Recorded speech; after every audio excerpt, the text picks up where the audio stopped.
सो मंगलसूत्र अपन बचैया जाने तो ना बची। आप मंगलसूत्र की रक्षा करने की कैसे बात करते हो? शर्म नहीं आती? ये मोदी जी अपना मंगलसूत्र जो जसोदा बेन को बांध करके और 7 फेरा लगा के 7 जन्म का साथ निभाने का वादा करके निभौला। हाँ, तो जो अपनी अर्धांगिनी को धोखा दे दिया वो जनता से वफा कर सकता है? इनकी पूरी जमात और कतार में बैठे हुए हैं लोग। ई का मंगलसूत्र का रक्षा करी हम लोग। स्मृति ईरानी का नाम सुन ले, बड़का नेता है। इनका सहेली रहुए बंबई में, इनकी सहेली थी, इनके साथ पढ़ल रहुए। स्मृति ईरानी से बहुत दिनों के बाद बंबई में भेंट हो गई। उस सहेली जात की पारसी थी, पारसी धर्म को मानने वाली थी। उसका परिवार था, उसका पति था। वो अपने घर में खुशहाल जिंदगी जी रही थी। देखलस कि टेम्पू में जात हैं, हमारा संगे पढ़ल नहीं तो रोकलस। अरे अरे अरे स्मृति जी आप कहाँ? तो हम नौकरी कर रहे हैं। अरे नौकरी करती हैं तो आप रहती कहाँ हैं? अब यहाँ हमार घर द्वार तो नहीं खे, भाड़ा का एगो कोठरी ले ले बनी, वही में रहती। सहेली का प्रेम जाग गया। कलश के हमार सहेली बिया, हमारा पास कुल कोठरी बा। उसने कह दिया कि तुम अपना सर सामान लेके कल आ जाओ, हमारे घर में बहुत जगह है, बहुत कमरा है। पहला तल्ला पे एगो कमरा तोके हम दे दी और खानो हमरे रसोई से तोहार बन के मिल जाई। हमरा संगे पढ़ले बड़ू तो के देख के हमके इतना दया आवता। भगवान हमके सब कुछ देले हुआ, तो तोहार मोहब्बत हमके खींचता। आवे जब सुरक्षितो रहबू। काहे कि जब इतने पैसा का नौकरी करत हो, वो में आधा पैसा वह किराए में चल जाता। उसने दया किया मानवता के नाते। श्रीमती जी उसके घर में चली गई दूसरे दिन और रहे लगनी। कुछ दिन के बाद सीन बदल गई। जैसे मंडली में परतावा गिर जाला, तुरंते महल में, तुरंते जंगल में, वो तरह बदल गई सीन। ई अपना सूटकेस होल्डाल लेके हेलल रहुई, एक वो सीन थी। आ एगो फिर निकल गई सीन, एगो सूटकेस होल्डाल लेके वो घरवा का मलकिनिया निकल गई बाहर। ओके निकलवा देहनी, ओकर पति के हर लेहनी और उसे शादी करके ओके रख लेहनी। और तरह से स्मृति ईरानी भेजी। और जोन रहुए मलकिनिया, जोन दया कैले रहुए इनके ऊपर, वो बेचारी उस घर से निकाल दी गई। यही लोग मंगलसूत्र का रक्षा का बात करते हो। हाई हेमा मालिनी है, हेमा मालिनी हो। हिंदू धर्म में दूसर बियाह मुमकिन नहीं खे। आ इनके बियाह करे के मन बन गई इनकर कि हम धर्मेंद्र से बियाह करब। और धर्मेंद्र की शादी थी, उसके बेटा थे, बेटी थी। सनी देओल का फिल्म देख लो ही बजा, ये धर्मेंद्र का बड़का बेटा। और दूसर को बॉबी देओल। अब ये दोनों बेटन का माई जो रहुए, वो धर्मेंद्र का जो पत्नी रहुए, उसके जीवन में आग लगा दिया हेमा मालिनी ने। धर्मेंद्र के अपन जाल में, माया जाल में ले लेनी। कहली कि हमारा आपका शादी हो जाओ। कहलस कि कैसे हुई, धर्म में है ये नहीं खे। दोनों का दोनों एगो मौलाना के यहाँ जाके कहना सो कि हमन के मुसलमान बना दो। अरे ये सच है, गूगल पे देख लो। अब मुसलमान कलमा उलमा पढ़ के दोनों बन गए सो। अब फिर निकाह पढ़ा के शादी हो गई, फिर अपना अपना घरे। वो बेचारू जो सनी देओल की माई है, अब ओकर मंगलसूत्र का रक्षा भइल। हेमा मालिनी भाजपा का MP है, स्मृति ईरानी भाजपा का मंत्री है, और नरेंद्र मोदी खुद प्रधानमंत्री हैं। यह लोग बोल रहे हैं मंगलसूत्र माँ बहनों का सुरक्षित नहीं रहेगा। जे खुदे मंगलसूत्र का कब्बो सम्मान नहीं कैले, वो दूसरा पे क्या मजाक उड़ा रहा है? अब और दिमाग खराब हो गई। 32 का राउंड भइल है, तो अब तो एकदम जैसे बोखरवा में एक आध बेर ना बक बक बक बक लइकावा करे लो तो बुझेबे ना कल का बोला था। 104 का ऊपर जब बुखार जाला ना तो वो बक बक आए लगे। वही तरह से अब ये घड़ी जनगणना अधिकारी हो गए बना, कौन जात का कौन कौम का कितना आबादी हो गई बा, अब ये गिनाए लगल देश में। क्या देश को ठगते हो? मुद्दे पे बात करो, आओ बताओ बेरोजगारों के भविष्य के लिए क्या योजना है तुम्हारे पास। राहुल गांधी ने तो बता दिया, इंडिया गठबंधन ने बता दिया कि 4 जून को गणना होगी। वोट पड़ी 1 जून के और गणना हुई 4 जून के। और भारत सरकार के अधीन 30 लाख पद रिक्त हैं। 4 जून की तारीख याद करो, जिस दिन गणना होगी रिजल्ट आएगा। और अगर देश में इंडिया गठबंधन की सरकार बनी तो राहुल गांधी ने कह दिया है कि 2 महीना 2 सप्ताह के बाद, यानी 15 अगस्त, जून के बाद अगस्त, गिनती गिन ल जा, 4 जून को गणना से रिजल्ट और 15 अगस्त तक 30 लाख पद जो रिक्त है, तुम्हारे खाते का रिक्त है, रिजर्वेशन का रिक्त है, सरकारी पद रिक्त है, बैकवर्ड का एससी का कोटा रिक्त है, 30 लाख पद 2 महीना 2 सप्ताह के अंदर। ये फैसला है। या आओ मोदी, हिम्मत है तो बोलो। तारीख दे दिया 2 महीना 2 सप्ताह, जहिया जीतब और सरकार बनल उसी दिन से इस दिशा में काम होगा।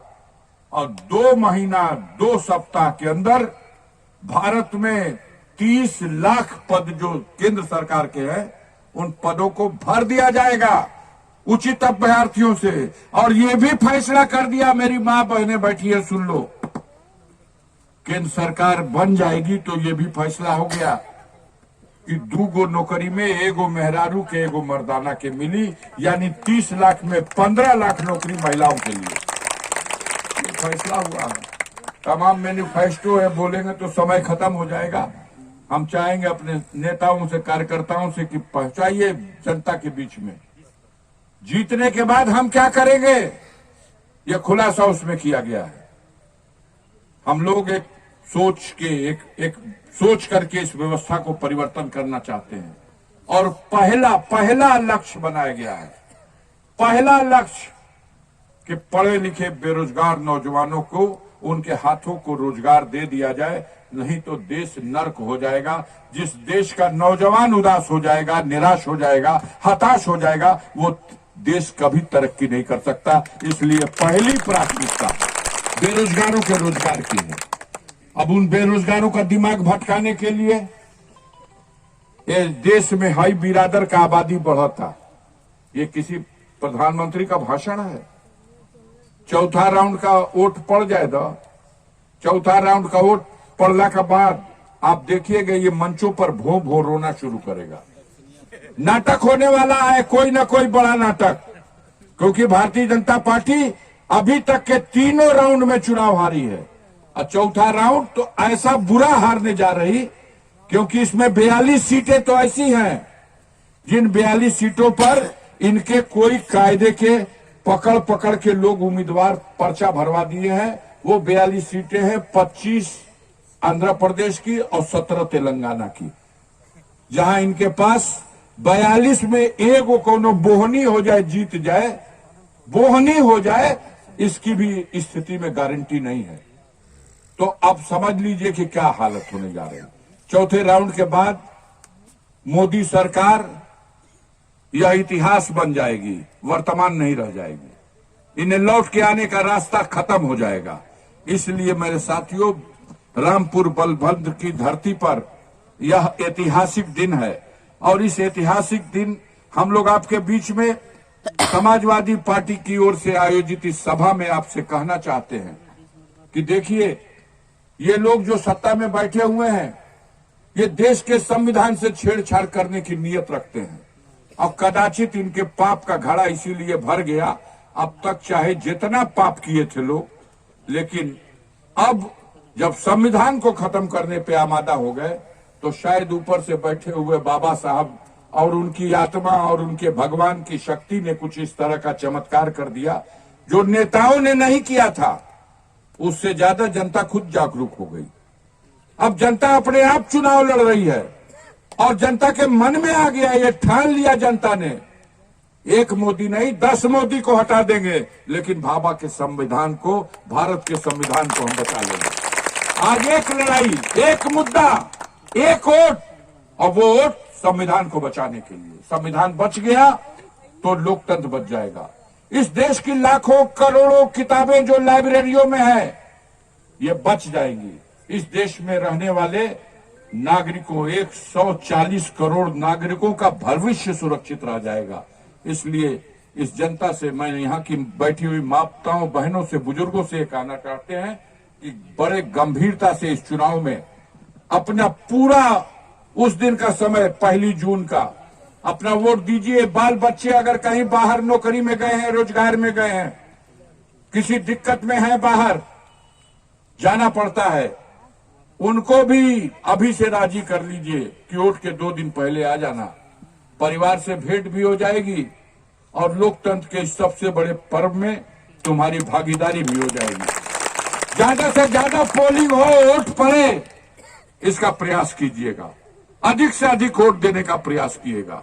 हमारा तो पीछे पड़ल बना लोग, पूरा ताकत लगेले बना लोग। हमरे पे का भैया, जब हमरा पे 5 बरिस से इस सूढ़ लगा करके इनका बुलडोजर खन्नता, जड़ खन्नता, खोजता कि जड़िया कहाँ बा, मिलत नहीं, घर ढाह गली, जड़ ना मिलल, दुकान ढा देली, जड़िए ना मिलल, जड़िया कैसे खनाई, दुकानें गिरा दिया, होटल गिरा दिया, फार्म हाउस गिरा दिया, अस्पताल गिरा दिया, स्कूल गिरा दिया, जगह जमीन कुर्क कर लिया, खेत बाग बगीचा सब सील कर दिया, जड़िए नहीं मिलत। एक दिन कहा सो कि काहे नहीं कि झुरात,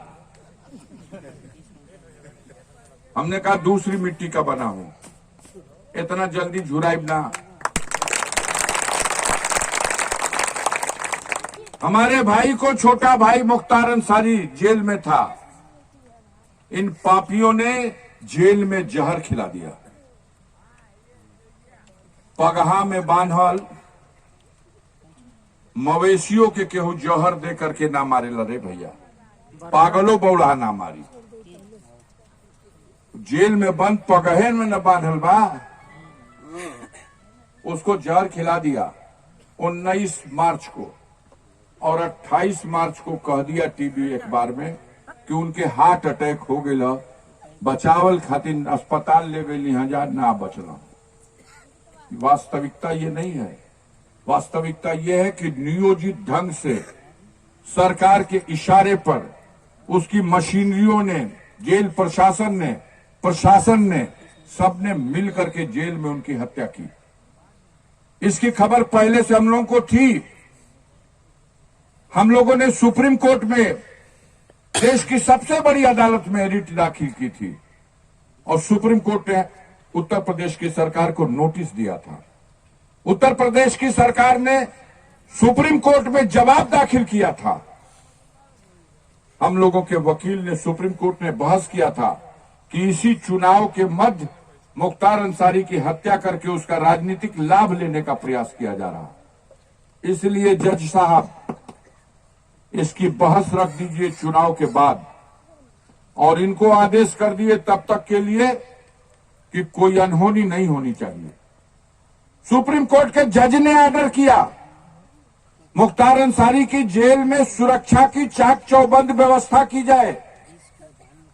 उसका स्वास्थ्य भी अगर खराब हो तो माकूल तरीके से इलाज का प्रबंध किया जाए, और कोई भी अनहोनी घटना उनके साथ नहीं घटनी चाहिए। चुनाव के बाद इस प्रकरण पे सरकार को भी सुनेंगे और जो पक्ष आया है उसको भी सुन के कोई निर्णय देंगे।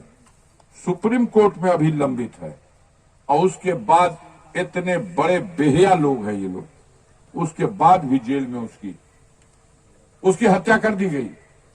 मकसद था कि अगर उसकी हत्या होगी तो उसके बाद हम लोग घूम घूम के चारी ओर कहेंगे देखा जा बहुत बोड़ माफिया रहा उनके खत्म कर देनी जा, और उनके जो भक्त लोग हैं खुश होकर के वोट देंगे। जब उनका शव आया वहां से तो पूरी ताकत लगा दिया सरकार ने, केहू के वहां पहुंचे ना पावे ओकर अर्थी के कंधा देवे खातिर नक्का नक्का सील किया गया। आजमगढ़ का बॉर्डर, जौनपुर का बॉर्डर, मऊ का बॉर्डर, बलिया का बॉर्डर, बक्सर का बॉर्डर, यहां तक कि गाजीपुर में भी गंगा पे बना हुआ 3-3 चौपुल खुलवा दिया गया, केहू पहुंचे ना पावे। पूरा कस्बा में, पूरा एरिया में हर तरफ घेराबंदी, पुलिस। मकसद यह था कि उनका शव आए तो परिजन लोग उसको ले जाकर के कफन दफन कर दें। लेकिन कुछ चमत्कार हुआ। कहा जाता है कि संसार में जो आया है सबको जाना है, लेकिन जब कोई चला जाता है तो उसकी अंतिम यात्रा जो होती है वही उसकी औकात की पहचान होती है कि उसने इस दुनिया में क्या कमाया है। मुख्तार का अंतिम यात्रा का नजारा, सरकार की आंखें फटी रह गई कि सारा रास्ता बंद है और सारा प्रतिबंध है, उसके बाद भी ये लाखों लोग कहां से आ गए, जैसे जमीन फट गई हो, निकल गए हो। सारी व्यवस्था इनकी धरी की धरी रह गई। लाखों लोगों का समूह वहां इकट्ठा हुआ और चिल्लाता रहा कि ये माफिया नहीं, ये अंधी बहरी सरकार, ये गरीबों का मसीहा था जिसको तुमने इस निर्दयता के साथ जेल में जहर देकर मारा। हमारे पीछे पड़े हुए हैं, फर्जी मुकदमा लिख के हमको जेल भेजवाया, सजा करा दिया। लेकिन हम बाबा साहब भीमराव अंबेडकर को, उस संविधान को मानते हैं साथियों जिसमें हर व्यक्ति के लिए उसमें स्थान है, उसमें रोशनी है, उसमें रास्ता है। उसी संविधान में मुझे रास्ता मिला। मैं हाईकोर्ट में अपील करने गया, अपील से जमानत हो गई। कौन सो कि अब चुनाव ना लड़ पाई हूं।